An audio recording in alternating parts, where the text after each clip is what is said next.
Welcome students. इससे पहले वाली कक्षा में मैंने आपको बताया था कि धातुएं और अधातुएं क्या हैं और उनके क्या रासायनिक गुण हैं, किस तरह से वो जल से अभिक्रिया करते हैं तथा एसिड्स से अभिक्रिया करते हैं, विभिन्न एसिड्स से किस प्रकार विभिन्न धातुओं की और अधातुओं की अभिक्रियाएं होती हैं। आज हमारा चैप्टर है कि मेटल्स और नॉन मेटल्स में उनके बीच में क्या रिएक्शंस होते हैं और उन रिएक्शंस के बाद में कैसे उनमें विद्युत बंध या इलेक्ट्रोवैलेंट बॉन्ड बनके विद्युत संयोजी यौगिक उत्पन्न होते हैं। ये मेरी कक्षा जो है वो CBSE वाले बच्चों के लिए भी है, अतः वो भी अवश्य देखें और देखने के बाद में इसको लाइक और सब्सक्राइब करना ना भूलें। देखिए, मैंने आपको सामने दिया है कि electronic configuration of some metals, non metals and inert gases.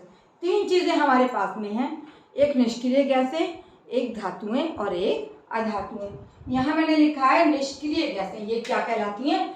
Inert gas. और कहाँ पाई जाती हैं? ये पाई जाती है वायुमंडल में। निष्क्रिय गैसें, इनके नाम आप जैसे जान रहे हैं, आप पढ़ के बता भी सकते हैं कि इनके नाम क्या क्या हैं। ये हैं हमारी पहले सबसे ऊपर हीलियम, फिर नियॉन, फिर ऑर्गन और फिर हमारा धातुएं आ गई। ये इनर्ट गैसेस निष्क्रिय क्यों कहलाती हैं? ये इसलिए निष्क्रिय गैसें हैं क्योंकि इनका जो ऑक्टेट है, बाहर का जो ऑर्बिट है, वो पूर्ण है और इसलिए ये किसी से रिएक्शन नहीं करती हैं। इनमें कोई भी वैलेंस इलेक्ट्रॉन्स नहीं पाए जाते हैं। लेकिन दूसरी ओर धातुएं, मेटल्स, सोडियम, मैग्नीशियम, एल्युमिनियम, के से पोटेशियम, सी से calcium, Na sodium, Mg magnesium, Al जो है एल्युमिनियम, के है पोटेशियम और सी है कैल्शियम। ये हमारी क्या है? हमारे वायुमंडल में पाई जाने वाली ये धातुएं हैं। और नॉन मेटल्स अधातु क्या होते हैं? ये मैंने आपको पहले बताया था धातु और अधातु में क्या अंतर है। हमारे पास अधातु कौन कौन सी है? नाइट्रोजन, ऑक्सीजन, O से ऑक्सीजन, F से फ्लोरीन, P से फास्फोरस, S से सल्फर और Cl से क्लोरीन। इनके आगे मैंने क्या लिखा है देखिए आप, परमाणु क्रमांक। ऊपर मैंने दे रखा है परमाणु क्रमांक। हीलियम का 2 होता है, नियॉन का 10, ऑर्गन का 8। तो पहले मैं इन निष्क्रिय गैसों की ही आपको बताती हूँ कि इनके विभिन्न शैलों में इलेक्ट्रॉन्स का वितरण किस तरह से होता है और क्यों ये पूर्ण है। हीलियम एक ऐसा एलिमेंट है जिसके बाहर केवल 2 इलेक्ट्रॉन होते हैं और आपने 9th क्लास में पढ़ा होगा कि परमाणु जो है उसमें चारों ओर इलेक्ट्रॉन विभिन्न ऑर्बिट्स में चक्कर लगाते हैं। पहला ऑर्बिट K होता है, फिर L होता है, फिर M होता है, फिर N और O और P। इसी तरीके से आगे ऑर्बिट्स की संख्या बढ़ती चली जाती है। तो हीलियम का 2 है तो K शेल में हमारे 4 शेल हैं हमारे, पहले K, फिर L, फिर M और फिर N। तो हीलियम में K है 2, तो K शेल में दोनों इलेक्ट्रॉन हमारे इसमें आ गए। नियॉन में है 10, तो इसमें क्या होगा कि 2 और ये आ गए 8, यानी ये हो गए 10। बाहरी ऑर्बिट में कितने इलेक्ट्रॉन हो गए? 8। तीसरी गैस मैंने ऑर्गन आपको दिखाई है। सबसे पहले इसी तरीके से इलेक्ट्रॉन्स का भरना शुरू होता है। पहले 2 भरे जाते हैं, फिर अगले के L शेल में हमारे 8 आएंगे, इसके बाद जो बचते हैं वो आते हैं। तो 8 और 2 10। अब हमारे कितने बचे? 8 बचे। तो 8 हमारे M शेल में आ जाते हैं। आपको समझ में आ गया होगा कि नाभिक के चारों ओर जो शेल्स होते हैं उनको हम क्या बोलते हैं?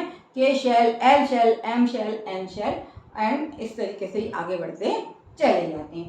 तो आप ये देख रहे हैं, आपको मैंने अभी दिखाया कि हीलियम के बाहर 2 हैं, नियॉन के 8 और आर्गन में भी 8 इलेक्ट्रॉन्स हैं, इसलिए इनको निष्क्रिय गैसें कहते हैं। क्योंकि ऑक्टेट थ्योरी के अनुसार बाहरी ऑर्बिट में 8 इलेक्ट्रॉन्स पूरे होने होते हैं, तभी स्थायित्व नाभिक प्राप्त करता है। अब धातुओं पर आ जाइए। धातुएं जो हैं देखिए, Na sodium, Mg magnesium, Al aluminium, K potassium और Ca कैल्शियम। इनके परमाणु क्रमांक मैंने पास में लिखे हुए हैं। सोडियम के 11 हैं, Mg में परमाणु क्रमांक 12 होता है, एल्युमिनियम का 13 होता है, K से पोटेशियम इसका 19 होता है और कैल्शियम का 20। अब हम देखेंगे ये किस तरह से विभिन्न इलेक्ट्रॉन में भरे जाते हैं। ऑर्बिट्स में कैसे ये इलेक्ट्रॉन्स इसमें जाएंगे, K में कितने, L में कितने और M में कितने। सबसे पहले मैं सोडियम में 2 डालूंगी, उसके बाद में मैं क्या करूंगी कि अब मैं यहाँ पे 8 ले आऊंगी। 2 और 8 10। अब कितने इलेक्ट्रॉन बचा? 1 इलेक्ट्रॉन बचा। एक हमारा इस M शेल में 1 इलेक्ट्रॉन आ जाएगा। इसी तरीके से मैग्नीशियम देखिए इसका 12 है, तो इसके पहले इलेक्ट्रॉन में 2, दूसरे में 8 और तीसरे में 8 2 10 और बचे 2 इलेक्ट्रॉन से 2 आ गए। एल्युमिनियम में 13, तो ये हो जाएंगे आपके पहले में 2 फिर 8। ये तो एक आवश्यक चीज है कि पहले उसमें 2 भरे जाएंगे, पहले शेल के में, फिर एल में हमारे अगर हमारे पास इलेक्ट्रॉन्स हैं तो हम 8 पूरे की पूरे ही डाल देंगे। 2 और 8 10। अब कितने बचे मेरे पास में? 3 बचे, 3 हम यहाँ पे लगा देंगे। अब आता है पोटेशियम के 19 हैं, तो इनको आप भरिए। ये कैसे भर जाएंगे? 2 8 10 और 8 18 है ना।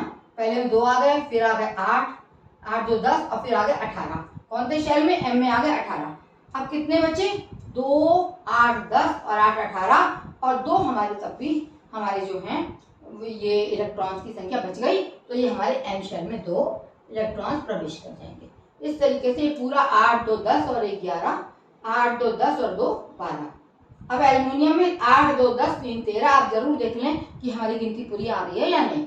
फिर पोटेशियम में 2 8 8 और 2, ये हमारे हो गए 8 2 10 8 18 2 8 2 16 8 2 16 2 18 और यहाँ 2 नहीं आएंगे, यहाँ पे आएगा 1 इलेक्ट्रॉन।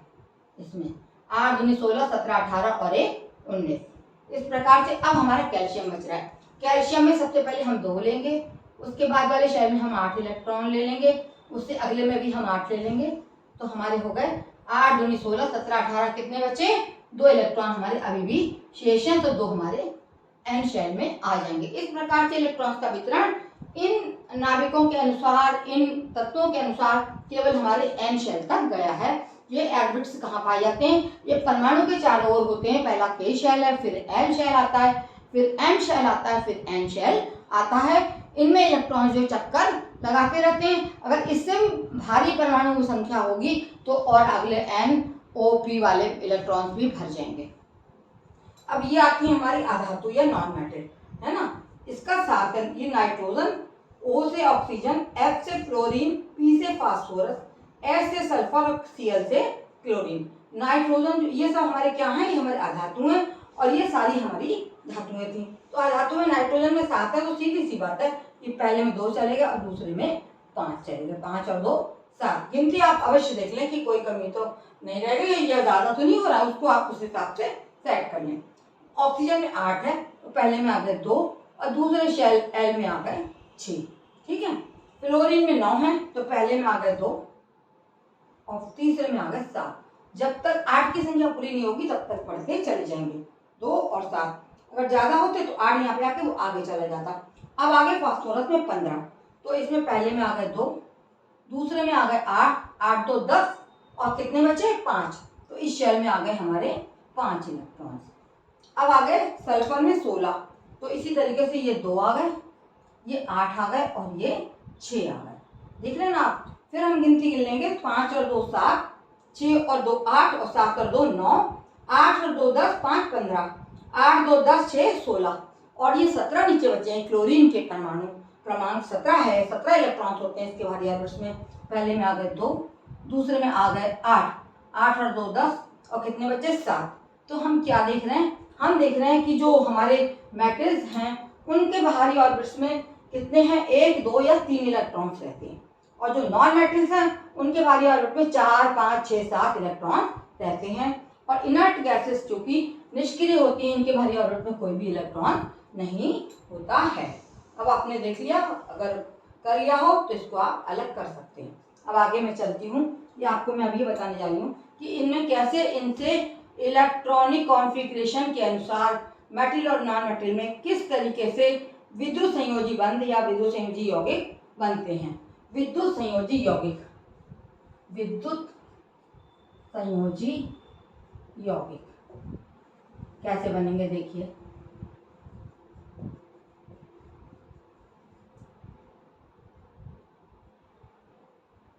इनका नाम है विद्युत संयोजी यौगिक। ये कैसे बनते हैं? धातु से अधातु में इलेक्ट्रॉन्स को स्थानांतरण से जो यौगिक बनते हैं, धातु से अधातु में इलेक्ट्रॉन्स के स्थानांतरण माने चले जाना, स्थानांतरण हो जाता है, चले ही जाते हैं, ये स्थानांतरण द्वारा बने यौगिक विद्युत संयोजी यौगिक कहलाते हैं। क्या कहलाते हैं इनको? विद्युत संयोजी यौगिक, विद्युत संयोजी यौगिक कहलाते हैं। और इस प्रकार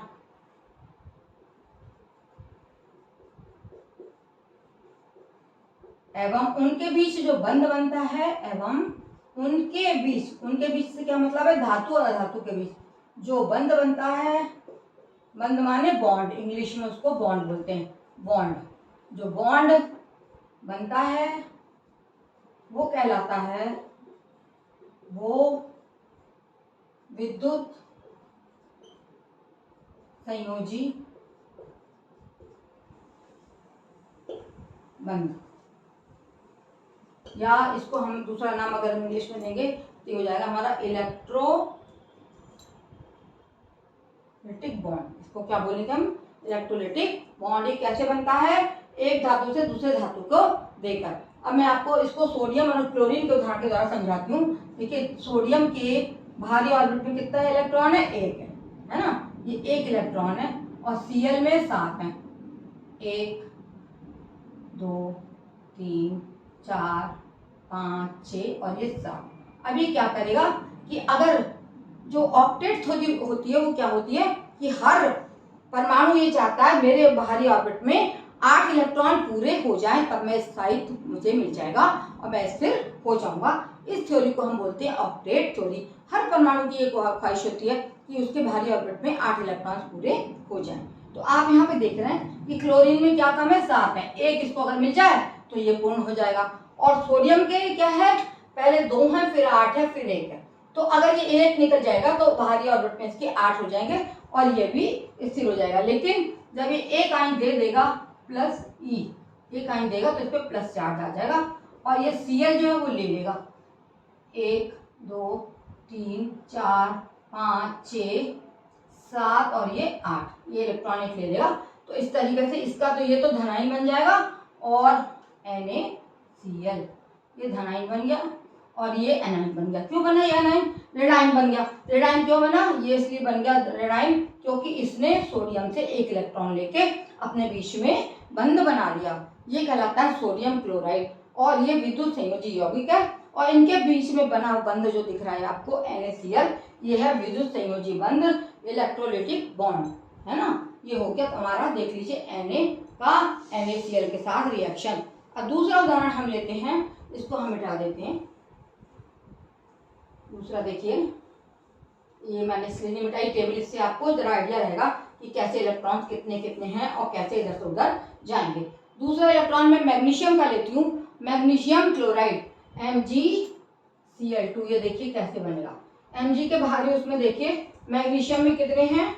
मैग्नीशियम के बाहर 12 हैं, यानी 2 8 और 2, है ना। तो ये Mg में 2 बाहर हैं। अगर ये दे देता है Mg, इसके 2 इलेक्ट्रॉन्स हैं और Cl के 2 लग गए, ये 2 हो गए, MgCl2। तो इसके साथ साथ है, तो Mg का अगर ये इलेक्ट्रॉन ले लेगा तो इस पर +2 चार्ज आ जाएगा, +2e निकाल दिए इसने और ये बन गया Cl और Cl, है ना। 1 2 3 4 5 6 और 7 और एक इसने Mg से ले लिया, ये हो गया 8। इसी तरीके से ये दूसरा Cl का परमाणु है, ये देखिए इसमें क्या होगा, इसको थोड़ा सा दूर लिख देंगे हम। Cl 1 2 3 4 5 6 7 और 8। इस प्रकार Mg पे जब ये इसको दोनों दे देगा तो ये बन जाएगा MgCl2। क्या बनेगा ये? MgCl2। और इनके बीच जो बॉन्ड बनेगा ये भी विद्युत संयोजी बंध होगा। Mg पे 2 प्लस का चार्ज आ जाएगा, Cl पे 2 अगर बन जाएगा तो ये माइनस का चार्ज इस पे ये इलेक्ट्रॉन देगा और ये ग्रहण करेगा, तो ये तो धनायन बन जाएगा। Mg देने के बाद में 2 धनायन आ जाएंगे इस पे और इस पे 2 ऋणायन आ जाएंगे और जब ये बन जाएंगे, इस पे लेने के बाद ऋणायन आ गया, लेकिन जब इससे ये जुड़ गया तो ये बन गया MgCl2 और ये इलेक्ट्रोस्टैटिक बॉन्ड कहलाता है। तीसरा एक और उदाहरण देखिए, CaO, है ना। Ca में कितना है? Ca का देखिए आप, Ca में 20 हैं। इसके भारी ऑर्बिट में 2, 8, 8 और 2 हैं। इसमें कितने हैं? कैल्शियम में CaO बनेगा, कैल्शियम में 2 हैं बाहर, यानी 2। और ये O में कितने हैं? O में देखिए आप, ऑक्सीजन में 6 हैं इलेक्ट्रॉन, तो इसके हो गए 1, 2, 3, 4, 5 और ये 6 हो गए। इसके कितने कम है ऑक्टेट बनने में? 2 इलेक्ट्रॉन। और ये अगर कैल्शियम त्याग देगा 2 इलेक्ट्रॉन तो इसके भारी ऑर्बिट में 8 इलेक्ट्रॉन हो जाएंगे और ये स्थिर हो जाएगा। तो इस तरीके से जब ये देगा तो Ca पे +2 दे देगा, +2 आ जाएगा इलेक्ट्रॉन त्याग, इस पे प्लस का चार्ज आएगा। और ऑक्सीजन ले लेगा, इसमें माइनस का 2 चार्ज आ जाएगा, माइनस, ये ग्रहण कर लेगा और ये हो जाएगा -2E। ठीक है, इस तरीके से ये CaO बन गया। O में कितने हैं हमारे, फिर से हम लिखेंगे इसको हटा दे रहे हैं, हम O में दिखा रहे हैं आपको। 1, 2, 3, 4, 5, 6, 7, 8, तो ये पूरा बन गया और ये हो गया CaO। और इनके बीच ये कौन सा कंपाउंड है? Calcium oxide. इसका नाम क्या है? Magnesium chloride. और ये MgCl2 मैग्नीशियम क्लोराइड। पहले मैंने आपको सोडियम क्लोराइड का उदाहरण बताया। तो इस तरीके से एक एलिमेंट जो है अपने भारी ऑर्बिट से इलेक्ट्रॉन्स को दे देगा और दूसरा वाला ग्रहण कर लेता है। इस प्रकार से जो देता है उस पर धनायन बन जाता है और जो लेता है वो ऋणायन हो जाता है। लेकिन जब ये जुड़ जाते हैं तो ये न्यूट्रल हो जाते हैं। कैल्शियम ऑक्साइड बन गया, MgCl2 बन गया और ऊपर मैंने बताया था NaCl बन गया। तो इस प्रकार के यौगिक जो धातु से अधातु में इलेक्ट्रॉन को देने के बाद बनते हैं उन्हें विद्युत संयोजी यौगिक कहा जाता है। और इस तरीके से जो इनके बीच बॉन्ड बनता है वो इलेक्ट्रोस्टैटिक बॉन्ड कहलाता है। अब आगे हम चलते हैं कि इनकी क्या प्रॉपर्टीज हैं, किसकी? विद्युत संयोजी यौगिकों की क्या गुण हैं। अब हम आगे पढ़ेंगे विद्युत संयोजी यौगिकों के गुण। विद्युत संयोजी यौगिक अभी आपने मेरे सामने बनाए हैं और देखा है आपने कि किस तरह से इलेक्ट्रॉन के पूर्ण स्थानांतरण से यौगिक बनते हैं। सबसे पहला गुण होता है कि विद्युत संयोजी यौगिक जो होते हैं वो क्या होते हैं? पानी में सॉल्युबल आयन के साजिश से बनते हैं। विद्युत संयोजी यौगिक आयन के साझेदारी से बनते हैं। आयन के द्वारा आयन के लेन देन से बनते हैं। साझेदारी नहीं कहलाएगी, लेन देन से बनते हैं। दूसरा गुण है विद्युत संयोजी यौगिक, ये कार्य में क्या होते हैं? ठोस होते हैं। विद्युत संयोजी यौगिक ठोस होते हैं। ठोस क्यों होते हैं? क्योंकि इनके बीच में जो बॉन्ड होता है वो बहुत ही गहरा होता है, सॉलिड होता है और उसमें जो आपके इलेक्ट्रॉन से हिल नहीं पाते, ठोस होते हैं। ठीक है ना? क्यों ठोस होते हैं? जैसे NaCl बना या MgCl2 बना तो उनके जो बीच में बॉन्ड है उसमें कोई भी इलेक्ट्रॉन हिलना नहीं जाते हैं और वो बिल्कुल ठोस होते हैं। और उनको अगर हम पीटेंगे तो वो भंगुर भी होते हैं। पता भंगुर होते हैं, भंगुर मतलब अगर पीटेंगे तो वो छोटे छोटे टुकड़ों में भंगुर भी होते हैं। तोड़ने पर छोटे छोटे टुकड़ों में बट जाएंगे। जैसे ये आपके होते हैं विद्युत संयोजी यौगिक का गुण। तीसरा है विद्युत संयोजी यौगिक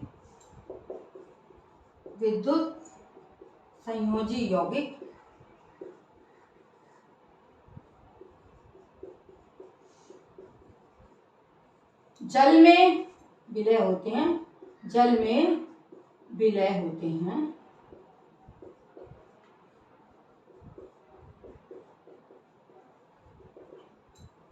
विद्युत संयोजी यौगिक कार्बनिक विलायकों में नहीं घुलते हैं। यौगिक कार्बनिक विलायक कौन से होते हैं? जैसे ईथर है, पेट्रोल है, में नहीं घुलते। ईथर, अल्कोहल आदि, ये क्या है इसका? ईथर, अल्कोहल आदि जो कार्बनिक और ऑर्गेनिक सॉल्वेंट्स होते हैं उनमें नहीं घुलते हैं। अल्कोहल आदि, ईथर, अल्कोहल आदि में ये नहीं घुलते हैं। ये काय में घुलते हैं? ये केवल जल में ही घुलनशील होते हैं। और इनके मेल्टिंग पॉइंट और एवं बॉइलिंग पॉइंट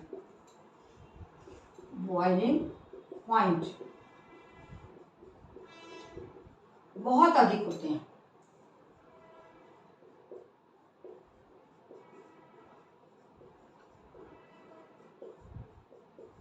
मेल्टिंग और बॉइलिंग पॉइंट क्या होते हैं?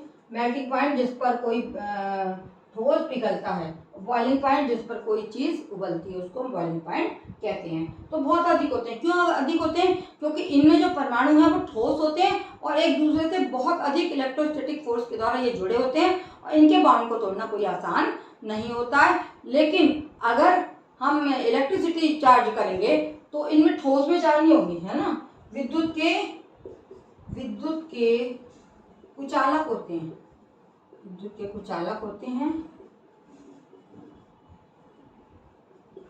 लेकिन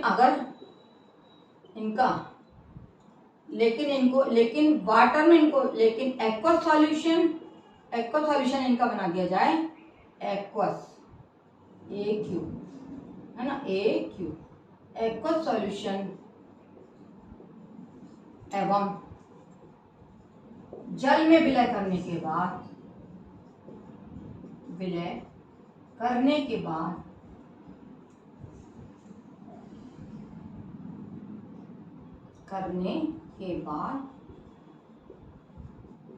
इनसे इलेक्ट्रिसिटी माने विद्युत प्रवाहित की जा सकती है। अगर पानी में घोल देंगे तो विद्युत प्रवाहित हो जाएगी, इनसे विद्युत प्रवाहित की जा सकेगी,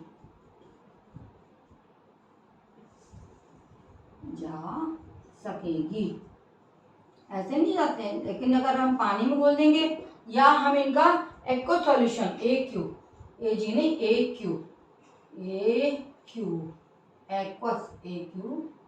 एक्वस सॉल्यूशन में एवं जल में ये विलय हैं और विलय कर देने के बाद इनमें विद्युत प्रवाहित की जा सकती है। पहले इनमें इलेक्ट्रिसिटी प्रवाहित नहीं होती है ना।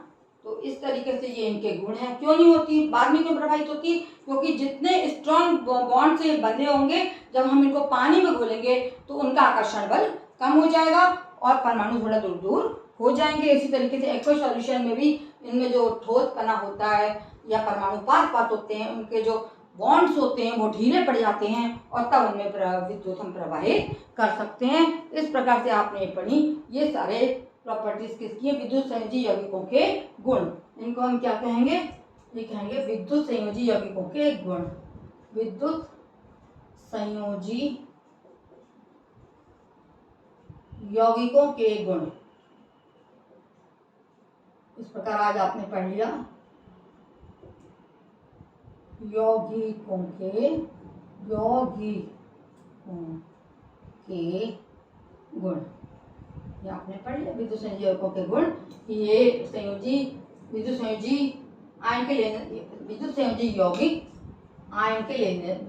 यौगिक और आ जाएगा यहाँ पे। यौगिक आयन के लेन देन से बनते हैं। विद्युत संयोजी यौगिक जो है वो ठोस होते हैं और भंगुर भी होते हैं। विद्युत संयोजी यौगिक जल में विलय होते हैं।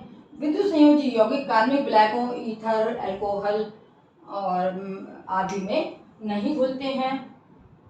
इनके मेल्टिंग और बॉइलिंग पॉइंट बहुत अधिक होते हैं क्योंकि इनके जो परमाणु होते हैं बहुत इलेक्ट्रोस्टैटिक फोर्स से बंधे होते हैं, बहुत तेज बॉन्डिंग होती है उनमें। और जब उनको हम पानी में घोल देते हैं या हम उनको एक्वस सॉल्यूशन बना देते हैं तो जल में विलय करने के बाद उनमें विद्युत प्रवाहित हो जाती है। लेकिन यदि हम सॉलिड रूप में चाहेंगे तो विद्युत प्रवाहित नहीं होगी। इस प्रकार ऑक्टेट थ्योरी के अनुसार ये जो हैं यौगिक, तो वो क्या करेंगे कि वो अपने बाहर वाले ऑर्बिट को पूरा कर लेंगे और इस प्रकार ये स्ट्राइक प्राप्त करते हैं और विद्युत संयोजी यौगिक बना देते हैं। धन्यवाद। आप अवश्य मेरे लेक्चर को देखें, आपको फ़ायदा मिलता रहेगा। CBSE और UP बोर्ड के सारे स्टूडेंट्स को देखें, लाइक करें एवं सब्सक्राइब करें।